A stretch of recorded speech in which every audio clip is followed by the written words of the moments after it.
Hello guys, it's finally time for me to go over the bar. They actually updated where we're at midnight, so I get to now cover it. The Blu-ray charts for Alita, Hellboy, Shazam, and all the titles on this list. Though of course fairy titles like last week, and of course I won't be going over the mystery of pixels anymore. First movie is of course the best movie ever made, Alita Battle Angel. Alita Battle Angel has actually they increased its selling pretty similar to Ready Player One. It's around 30,000 copies actually behind Ready Player One, which Ready Player One sold around 1.3 million by the end of the year. So if we continue selling 30,000 copies, no, around at least a little bit, no, continue this total around 40,000 behind Ready Player One, it will probably end up around similar 1.4 million copies by the end of the year, both Blu-rays and not Blu-rays combined. And Blu-rays is kind of 21,000 combined, so it will reach a million by the end of the year. Hell, and it's just the United States charts alone. There's no counting digital charts, as well as people only renting the movie. Um, and of course, international sales are not also counted, because if we include international sales, we'll probably be around 2 million by now. Hellboy, do not know why people are buying Hellboy. Hellboy must have like a cult following. Um, Hellboy is actually overperforming compared to actually even Alita, and overperforming more than Alita. Hellboy sold 164,000. I was thinking that Hellboy was gonna drop 80% because Hellboy, nobody really cares for Hellboy, but I guess people are really buying it. It sold 445,000 copies. It's not gonna make the movies make money, but it's gonna still gonna sell well. Shazam, it sold 150,000 copies and is nearing 1 million. It will probably near 1 million every week afterwards, so close. Here, Ugly Dolls, no one's buying this.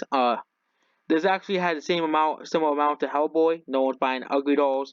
Long Shot, the thing with the rental thing is, I think more obscure movies usually do well, like Long Shot, Ugly Dolls, and Hellboy.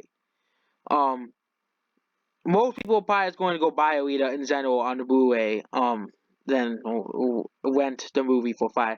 Because I would rather own the movie forever than rent the movie for like one day, and only have a movie for one day. The other movies you only see once, but I can just watch it on TV instead. The Intruder, um, it sold 90,000 copies and it sold $1 million. And of course, Captain Marvel has to be on this list, sadly. Captain Marvel sold 73,000 copies and 2.3 million. It is still way behind Black Panther in the same period too, and it still made the most amount of money per Blu-ray per year. No, The Lion King, that's an old movie. The Goonies, this movie is still doing well. The Goonies is still selling. It's an old movie. It's a classic movie. It's still doing well. Matilda, I actually need to see what this movie's about. Matilda. They don't show even a picture for it. Matilda is another old classic movie, I guess. They don't care at box office, but it seems to have made it into like a cult classic or something because it sold pretty well on DVD. The Lion King, that's still doing well because of the remake. The Mask, do not know why the Mask started selling so well on DVD. Meet the new Dell Latitude family. Redesigned so you can work. Um, this is another mystery. Why is the Great Wall selling so well suddenly? Okay, it's just something that's weird. The Great Wall is selling so suddenly, so well, so suddenly. Do not know why the Great Wall is selling so well. Dumbo, it would Dumbo is continuing to go down week by week. It still sold 1 million copies somehow, but it's probably gonna reach like 4.4 million copies because it's not gonna have good wigs at all. God of the Wind, this is God of the Wind's anniversary year, so it is selling pretty well. So also a lot of people like this movie. There's another mystery. Why is Pixel still selling so well? This is a big mystery. I don't know why all of a sudden Pixel started selling super well. I actually think it's a good movie, but it's just a mystery here. Why is Pixel selling so well on the DVDs right now? If anyone can explain, still try to explain why is Pixel selling so well on DVD, you can tell me. Gremlins So 45,000 copies to 2 million copies. So Gremlins is an old classic movie. That usually always sells on here. Gremlins. Yeah, Gremlins is like a classic movie.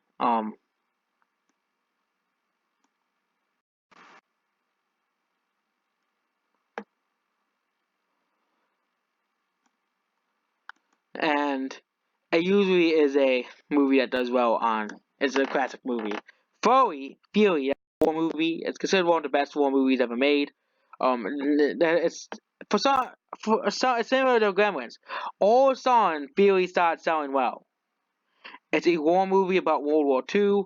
All of a sudden, in 2019, DVD sales just skyrocketed sales. Do not know why, but they did. Maybe people are just looking for war movies and they're just buying it. Pet Sematary, that's a new one. No, but it's still hanging on here. That's surprising because Us is barely on the list anymore. How to Train Your Dragon is still doing well, sold 1.4 billion copies. Missing Link, that's gonna be off the list by next week. Fast and Furious, that's because of the new Fast and Furious movie. Yellowstone, that's a TV show. The Sandlot, that's a cult classic movie. Bumblebee, that's still selling pretty well. Probably off the list in a few weeks, but Aquaman still selling pretty well. It probably won't be on the list for much longer either. It is still pretty high in the Blu-ray charts though, but this is both DVD and Blu-ray. Top Gun, the new movie got announced, so of course the sales went up. That's another old classic movie in the list. Cast. That's a Disney movie, and Us. Us has basically collapsed on the Blu-ray charts. Okay, all you have to do is look at how poorly Us has been doing on the DVD and Blu-ray charts. Okay, yeah. This is Blu-ray sales, and DVD sales are probably around the same. But Us is doing absolutely terrible on the Blu-ray charts here on the DVD and home video market. And actually, Us made like 2 times the money as Alita in the box office, and Us is doing way worse than Alita. It's even doing worse than Hellboy. Hellboy only made $20 million. It's outselling Us. Us is doing terribly here. Okay, that's an example of a movie. Even Pet Sematary is gonna outsell it soon. If Us can keep it up, if Us is gonna continue not selling. Like I actually go to stores and I see like 10 copies of Us. Even Breakthrough's about to outsell Us too. Even Breakthrough's gonna outsell Us. Okay, if you look at ways of 2019.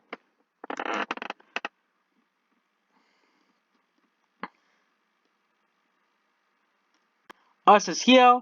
So Us has been outsold by Robin Hood, made less money. Nutcracker made and House of Crocodile's Rolls made less money. First Man made less money. Mortal Engines made less money than Us. Hellboy made less money than Us. Glass made less money than Us. All of these 3 movies, Mule, Creed, and Glass made less money. Alita, Bully made less money than Us. Halloween made similar amount of money to Us.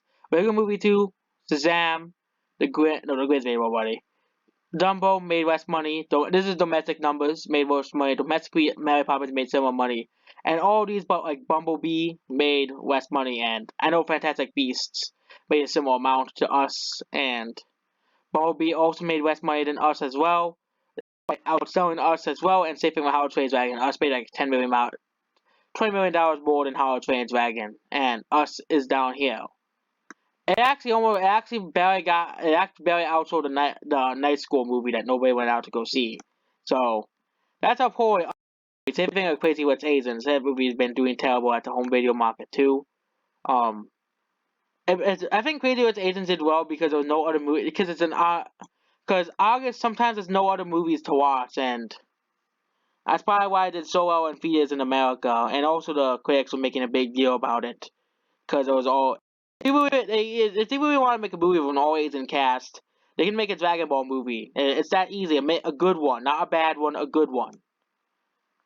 Okay, that'll probably make like $1 billion right away. If you look at here, Crazy Rich Asians made a similar amount of money to us domestic because when there's no other movies to watch, the only other movie out there was the Meg, and it was came out like on its like 5th weekend or something.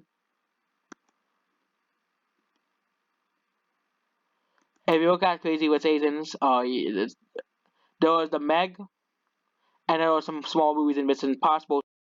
and it's like fourth week already. But there were no other movies coming out this week. The Happy Time Murders came out. No one went to go see that.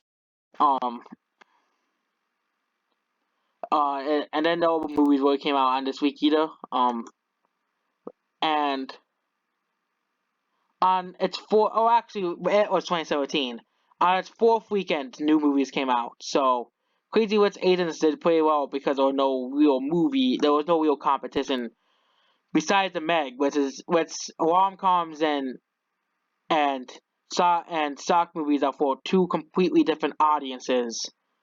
And The Nun is the only other movie to actually put a dent in Crazy Rich Asians weekends. No gross, and it dropped by 40%. And then next weekend there was no real movies. The Predator flopped because no one wanted to see it, and Crazy Rich Asians started doing well again, started doing better at the box office. It's what happens when you get when the movies really have no competition. Let's look at Disney's The Lion King remake. Um, when you have no competition, this could be the only movie people are going to go see. Okay, that's the thing. Or very little competition. The only competition they had was The Meg and The Nun, which The Nun didn't do to the box office, and The Meg is for a totally different audience as well. That's the reason why some movies. That's probably the reason why Captain Marvel did so well. Because you look at Captain Marvel here as well. Like Alita had to deal with other movies, like How to Train a Dragon immediately second week was already competing with, but Captain Marvel had no competition first week. No other movies could touch Captain Marvel. Same thing with its second week. New movies came out, but none of them made as much money as Captain Marvel again. And only on its third weekend, Us, which is for an entirely different, similar audience, was the people who like horror movies, was the first movie to really beat Captain Marvel, and also Us was the only new release out that weekend. And then Captain Marvel kind of had no competition, very little competition.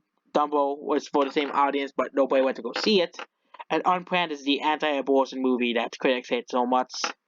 And of course, next weekend, Shazam. Captain Marvel got competition with Shazam and Dumbo and Us, which are all movies competing with Captain Marvel, but Dumbo compared fully, and Us is covered a completely different demographic than Captain Marvel. And then you see Captain Marvel kind of had very low competition. Even if Captain Marvel sales actually increased, you know. And then the only reason why Captain Marvel did not go down because it's an MCU movie. And despite being competition for Captain Marvel, many people went to go see Captain Marvel because of Endgame. Some people went to go see Captain Marvel because of Endgame. Or if you want to look at more movies that had like no competition, there's lots of movies. 2017, for example, the end of Hitman's Bodyguard really topped like 3 weekends in a row, despite not being a massive movie, because there were no other movies coming out that could compete with Hitman's Bodyguard. It did pretty well on its first 3 weekends, and it wigged out to $55 million, despite it being a lower budget movie. And now it's getting a sequel because they released it with no competition. And when it came around, the Hitman's Bodyguard dropped massively. Okay, that's what happens when your movie has no competition. There are of course movies that are away from that, but I was explaining why sometimes movies do well because they have no competition. That's probably why Crazy Rich Asians, Captain Marvel, and of course, a year before, 2018, Hitman's Bodyguard had virtually no competition and still continued to do well at the box office until it came out and dethroned it off the number one box office. Like Alita. Alita immediately had competition the week afterwards. Okay, immediately had a major movie come out a week afterwards, and of course a week before, but Lego Movie 2 flopped. Or you got 2016, Suicide Squad topped 3 weeks, even though it dropped massively on second week. Suicide Squad didn't really have much competition, so it's just continued topping the weekend after weekend. Pete's Dragon and Sausage Party. Sausage Party was actually decent competition, despite because it's another more mature film. But Suicide Squad continued topping weekend after weekend. because there are no other movies coming out. Okay, despite dropping 50% or something like that, Suicide Squad had very little competition because nobody wanted to touch DC.